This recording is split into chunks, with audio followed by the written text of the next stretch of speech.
Now, last but not least, to deeply optimize your ad set level, we have sunsetting. Okay, and sunsetting has been designed to put you out of the defense.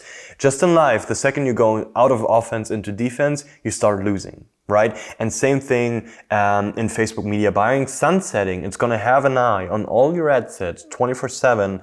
And if they are unprofitable for a too long period of time, we just want to pause it off, right? We do not want to be religious about our ad sets because we don't have to be anymore, because we have great ad sets to fuel up the strategy 24/7 super fast, right? So sunsetting, let's turn off all the bad performing ad sets for a long period of time. And we go inside. It's a very easy process. Again, we evaluate all your ad sets and their history. If an ad set was performing extraordinarily well for a very long period of time, and now it has a little bit of a slump, we don't want to turn it off immediately. We want to give it a bit more air to breathe. This is why you can see the staircase setup here, okay, from worst to top performing.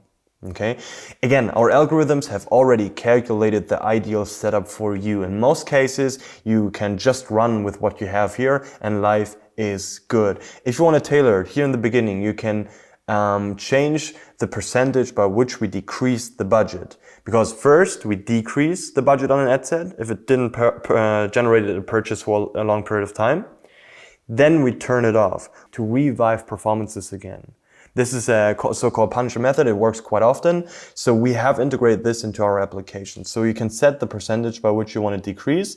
We never recommend to do it high. We just want to give it a small kick.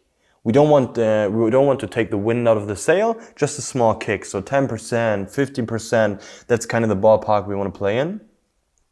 And then you can drag and drop your trigger points here, okay? At what point do you want to decrease the budget, in this case by 10%? And at what point do you want to turn off the ad set for good? You can also choose dynamic metric and define your trigger points according to your cost per purchase or other events. Okay, so for instance, you want to like reduce the budget for top performing ad sets at 2.2 cost per purchase spend, and then turn it off at 5 cost per purchase spend. Yeah. Last but not least, and this is so crucial, we have a so-called sanity check. Maybe your ad set didn't generate a purchase at like 5 cost per purchase, but the previous period, it generated so many purchases at such a high value that it's still ROAS profitable. So we don't just want to turn it off right away, right? It still has a chance to come back again. So we have sanity check in place, so we do not touch an ad set if it's, in this case, above a 2.6 in ROAS. And here, please, again, it's pre-calculated for you, but choose your ROAS that's profitable for you. Okay. Also, you can change, of course, the metrics. If you're optimizing for leads, for instance, you can change it here, and your time windows. So the ROAS goal for, in this case, last 3 days or last 7 or 14. So this is the setup. You click next. Again, you choose all your strategy. Again, please keep in mind we have auto selection, deselection, selection. Make sure, we recommend having auto selection. So whenever you add a new ad set within the campaign, this technique is going to be applied. So this is it. Have fun. And now you're going to have your brain on the offense. Now your brain is on the strategy, coming up with new audiences, new creatives, this kind of stuff. Let Magix protect your downside.